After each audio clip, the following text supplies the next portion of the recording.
Welcome to Dad Life, A Dog's Breakfast. I'm your host, and this is episode 4. The journey continues to continue. Now, I'm not entirely sure about that intro. We'll see how we go. Just still ironing out the kinks, trying to make this less of a dog's breakfast and a little bit more, a little more thought out anyway.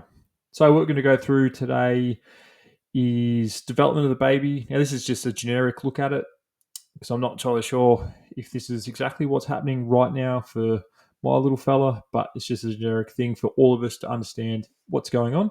And then we've got our journey, which is the journey that myself and my partner are going through and currently on, and some of the different things that are happening there, some of the changes, and how we're dealing with those as best we can. And hopefully you can get something out of that.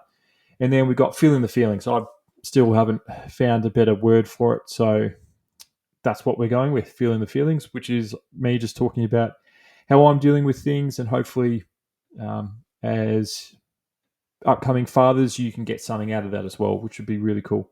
And then we got tips and tricks, which is it's going to be generic. It's going to be pretty similar to what I had in the last episode and the one before that, and probably the same in the one after that, after this one as well, because they're pretty generic. And if we do those small things right, fellas, then we can be really good partners and really good fathers. So, hopefully, fingers crossed. So, first thing we're going to look at is baby development. And this is just a generic look at it. And if you're watching this or listening to this on Spotify, you can also, there should be like an opportunity to watch the video. And if you're watching this on YouTube, then you can see what's up on your screen. And just for those that are watching the video, that is a generic baby ultrasound. That is not my little tacker in the womb. So that's just a generic one. So no need to jump up and down. I'm not showing any personal stuff. So the first thing that we've got here is just the size of the baby. So currently it's about 9 to 10 centimeters in length, about the size of an orange. And I think it's about 60 grams, give or take. Obviously, it's going to be different sizes. We got family friends, and their baby has always been, it's currently 2 weeks ahead of where it should be. So it's going to be huge, but it's been like that throughout the whole pregnancy. So theirs would have been bigger. And yours might be bigger, might be smaller, but generically speaking, they're about the size of an orange at the moment. And then we've got bones and skeleton. So when we had our scan a couple of weeks ago, the bones looked like they were translucent, I guess you could describe it. But what we've got is the cartilage is replacing bones, and the ribs and the limbs are becoming more defined. And a part of that also is the neck is growing in length, currently sort of in weeks 13 and 14, so the head can move more freely, which is also something that you have to keep in mind as the baby is born, to always support the head and the neck, just because they're pretty much potatoes with hair for so long, and they can't control their own neck, and can't take the weight of their own head. So poor little tackers. Another thing is movement. So on our ultrasound, our little tacker was just jumping around, kicking around in the womb at the sort of 12, 13 week mark. And hopefully that's something similar for yourselves when you watch it, because it's pretty incredible. But they are moving about, and my partner's felt maybe a few little flutters here or there. Can't tell whether it was just her tummy grumbling or it was the movement of the baby.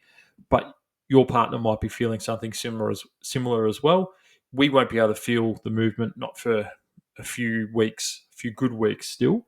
But the babies are in there, kicking around, living their absolute best life. And on that, they're also developing facial muscles and features as well. Their features are becoming more defined, but at this point in time, they can pretty much frown in the womb. That's what their facial muscles are letting them do. And then their skin is starting to develop and become less translucent, and they're being covered in a thin layer of hair. I'm going to read this out because I'm going to butcher this anyway. Lanugo. Yeah, I've butchered that. A fine layer of hair starting to grow. It provides insulation. So like a bear. They're like a bear in hibernation. That's what our babies are like at the moment. And then the digestive system has is moving into all the different parts it should be. So all the organs are moving into the places where we as adults have them, because a lot of them, especially the intestines, they started in the umbilical cord. There wasn't enough room in the baby itself, so they had to be in the umbilical cord. And over the last few weeks, they've just been going back into the baby and into the different spots that they should be in. And then I've just got other systems here. Liver starts producing bile, and starts helping in the production of red blood cells. So that's pretty cool. Also, baby is beginning to practice swallowing and even produce urine. So they're just pissing themselves in the womb. That's what they're doing. So they're frowning and pissing and jumping around. They are truly like drunk humans. So that's a generic, pardon me, that's a generic look at what our babies are doing in the womb. Ever growing, ever changing, which is awesome. And hopefully you've had some pretty cool experiences over the last couple of weeks with scans and ultrasounds and doctor's appointments that have allowed you to hear heartbeats and see different things, which is all a part of the journey. And it's an awesome journey. Moving on, looking at our journey itself. And I've got some sort of generic things that our partners will be going through. And I'll talk about them and sort of intertwined with what we're going through currently and how that's going. So, got physical changes as the first thing, which sort of involves energy levels, morning sickness, nausea, uterus growth, and visible changes. So, the energy levels has been a big thing for us over the last couple of weeks. This time last week, my partner's energy levels were really low. She was super lethargic, super nauseous. The start of the second trimester had proper kicked her in the ass, but it was almost overnight. She woke up, went to work on the Thursday, and then came home, was feeling tip top, and has been feeling a lot better. Obviously, there's bouts of nausea in there, and she gets quite tired towards the end of the day, which is fair cop because we all do anyway. But that's sort of changing in a more positive fashion, which is good. I know it's going to sort of ebb and flow as we go through that journey, and it's probably going to be the same thing for yourself. But it's nice when your partner has a bit more energy.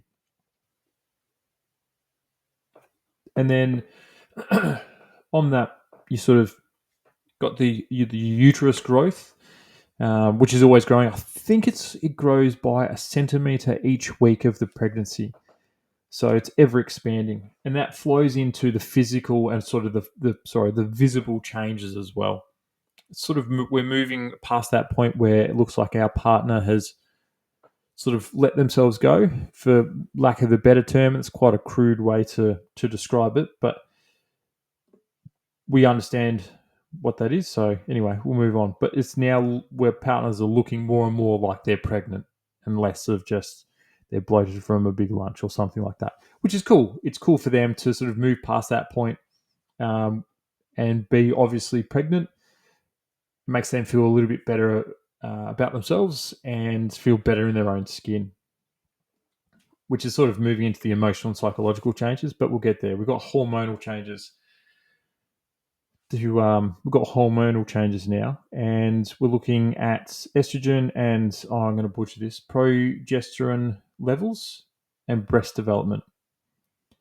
As the baby is growing and taking different sort of elements of your partner, whether it's like the iron or red blood cells or this and that, hormones in their bodies must be just on a roller coaster ride, just up and down, up and down. Things changing all the time, which probably is one of the reasons why they get such fluctuating energy levels and feeling nauseous all the time. So, yeah, I don't envy their position one little bit. And then obviously the breast development is a biological thing because hundreds of years ago they didn't have baby formula, so everyone was breastfed, and the breasts get bigger to handle the requirement for the breastfeeding. We're looking at emotional and psychological changes. So the second trimester is often described as the most comfortable part of pregnancy, sort of like the honeymoon of the pregnancy itself, because the body goes through an absolute rock show in the first one, and in the first trimester, and then the third trimester. Having spoken to friends and family, they pretty much just want it to be over with as soon as possible. So it's nice once the nausea and the energy levels sort of level out. It's nice for your partner to just enjoy being pregnant, which is cool. And then we have the emotional bond between mum and bub, which I think started long before the second trimester. But as your partners become more obviously pregnant, the emotional bonding and fostering of that relationship sort of continues to strengthen. And for us fellas as well, it's a good opportunity for us to start that emotional bonding as well. We can start to see that our partner is indeed pregnant. It's quite obvious. We've seen a few scans by this stage. We've heard the heartbeat a few times. There should be a pretty strong emotional response there. And that's sort of certainly has been for me and, a few people I've spoken to recently. And that pretty much takes us into feeling the feelings, which again, I apologize. I just can't think of anything better than what it is. And if you're watching the video, my cues for this are talking, crying, more crying.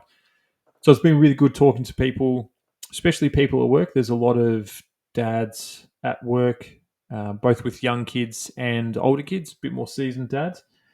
But it's been great to get advice from them and talk to them about different things and just hear their stories and listen to their stories, their tips and tricks that they have. Some of them are a little outdated, a little bit archaic in some of their thought, but it's always good to hear those things because then you can pick and choose what you do and don't use.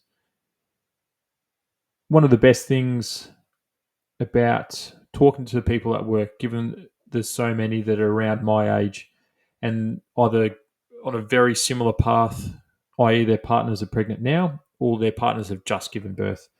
And it's been awesome to talk to those people. And I guess I've been quite vulnerable and saying, look, I've been turned into a blubbering mess when I talk about it, or when I listen to the heartbeat, or when I show people pictures or tell people that we're having a baby. And a lot of them have reciprocated that and themselves have allowed themselves to be vulnerable and say the same thing. There's one fellow that I was talking to yesterday at work, and he was saying how every scan he turns into an absolute mess. He talks to people about it in his family and just goes to water.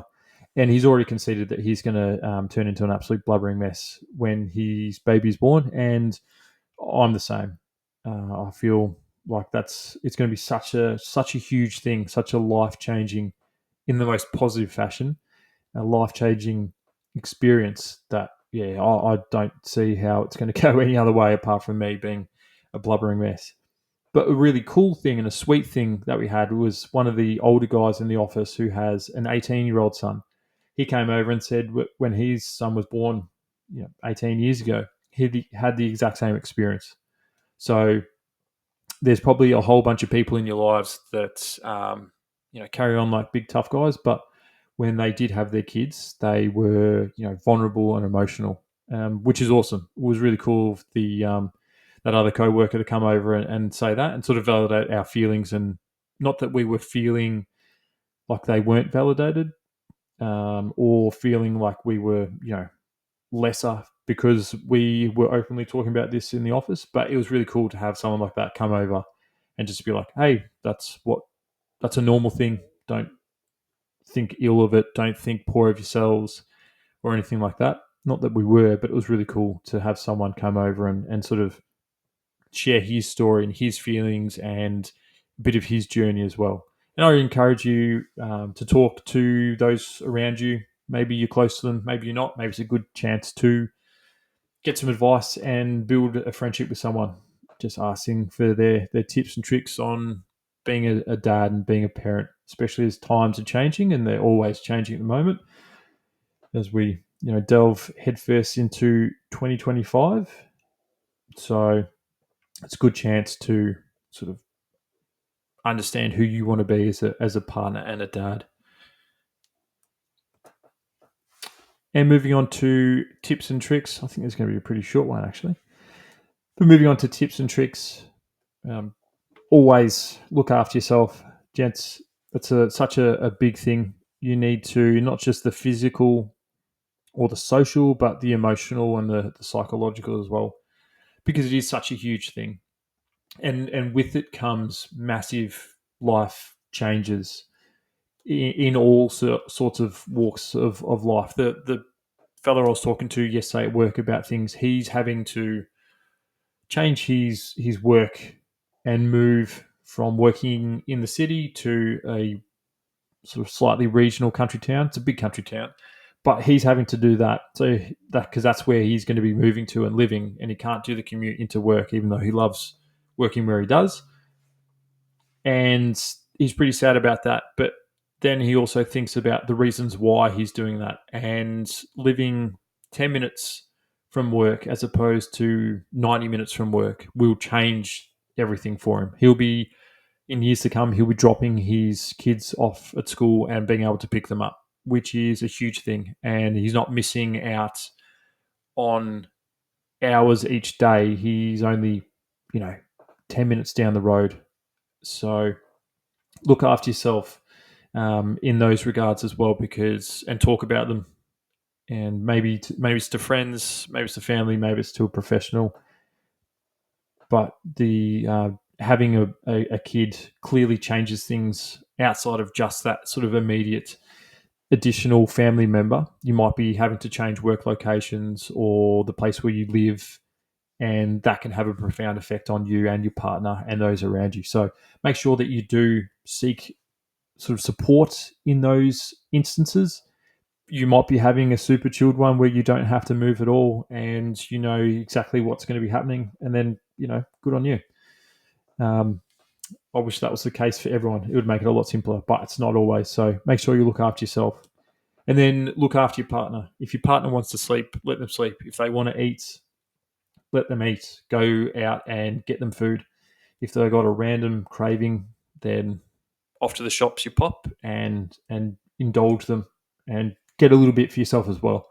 We've been going pretty hard on the Golden Gay Times, the ice cream at the moment, and I haven't had one for years. So it's been awesome to sort of take a trip down memory lane. I don't think I had one since I was a kid, so that's like 30 years. Anyway,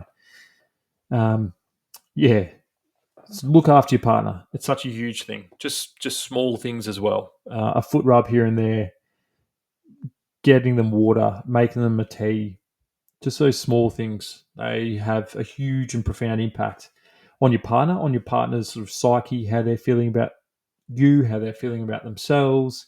If you're just doing those small things on a constant sort of level, it's really good. And just reassure them as well, and be affectionate towards them. I was reading something the other day that just those unconscious affectionate things that you do with your partner build a strong relationship constantly, and that had nothing to do with your partner being pregnant. So just jump on that sort of stuff, lads, and be the best partner that you can be, and that'll go a really long way, especially when the baby's born. Just doing those small unconscious sort of affectionate things with your partner just shows that you care, that you're thinking about them, even if it is subconsciously. And yeah, enjoy your sleep as well. That's one thing that everyone's been telling me and my partner. Get as much sleep as you possibly can. So we're taking that to the limit on the weekends and having a bloody blast with it. Anyway, I've waffled on for far too long, even though it's probably going to be a really short one. Tried to make this one a little bit more, not scripted, but laid out a little bit better so it flows a little bit more. We'll see how we go on the next couple. Maybe I'll do this. Maybe I'll try something different. Anyway, you're all awesome. You're doing great, and you're going to do great. You're going to be great dads. Just keep working hard at those small things. Keep showing up. Keep being there for your partner, and keep being there for your kid once they pop out. Anyway, take care. Cheers.